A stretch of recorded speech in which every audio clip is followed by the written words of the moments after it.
ভূত আসতেছে তাড়াতাড়ি খাও, পেতনি আসতেছে তাড়াতাড়ি খাও, বিড়াল আসতেছে তাড়াতাড়ি খেয়ে ফেলো। মানুষরা অনেক সময় শিশু বাচ্চাদেরকে খাবার খাওয়ানোর সময় আমরা অনেক এই উৎসাহমূলক অনেক কথাগুলো বলে থাকি। খাবার খাওয়াকে সহজ করার জন্য আমরা অনেক কথা তাদেরকে বলে থাকি, অনেক বিষয়ের আশ্বাস তাদেরকে দিয়ে থাকি যে ভূত আসতেছে তাড়াতাড়ি খাও, পেতনি আসতেছে তাড়াতাড়ি খাও, বিড়াল আসতেছে তাড়াতাড়ি খেয়ে ফেলো, তারপরে যে কাক আসতেছে কাক খেয়ে ফেলবে তাড়াতাড়ি খেয়ে ফেলো। এই ধরনের কথাগুলো যে আমরা বলি, আপনি যদি এগুলো আপনার কাছে না আসে, বিড়ালটা আসতেছে আসলে যদি না আসতেছে না এমন অবস্থায় যদি আপনি এই কথাগুলো বলেন, অবশ্যই এই কথাগুলো মিথ্যা বলা হবে। অথচ মিথ্যাকে বলা হয়েছে সকল পাপের মূল।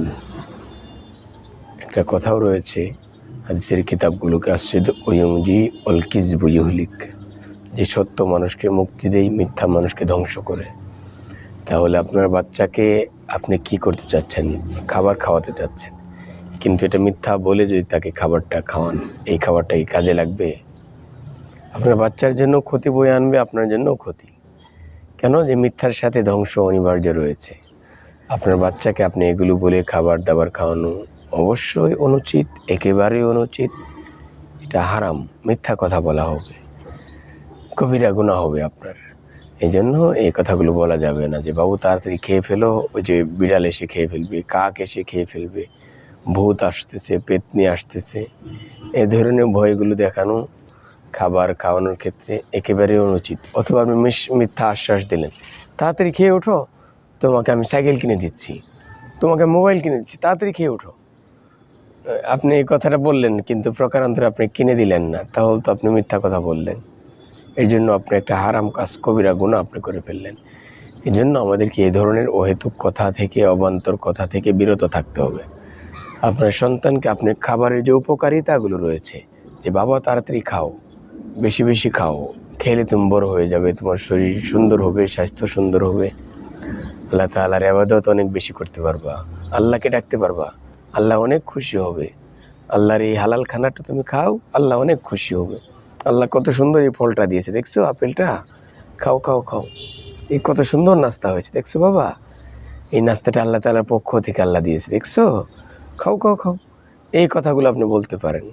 এই সব রিজিক কার পক্ষ থেকে আসে? আল্লাহ তাআলার পক্ষ থেকে আসে। এই জন্য সম্মানিত শ্রোতামণ্ডলী, আমরা আমাদের বাচ্চাদেরকে অনেক সময় উৎসাহ দেওয়ার জন্য বলে থাকি, ভালো রেজাল্ট করতে পারলে তোমাকে একটা মোবাইল কিনে দেবো, ল্যাপটপ কিনে দিব। কিন্তু ভালো রেজাল্ট করার পরে আর কিনে দেই না। ভালো রেজাল্ট করলে তোমাকে হুন্ডা কিনে দিব, আসলে আমরা হুন্ডা কিনে দেই না। এই যে আপনি কথাগুলো বললেন, এগুলো তো প্রকারান্তরে মিথ্যা কথা বললেন। নবীজি হাদিসের মাঝে বলেছেন, লা ইয়াদখুলুল জান্নাতা খাব্বুন ওয়ালা বাখিলুন ওয়ালা মান্নান।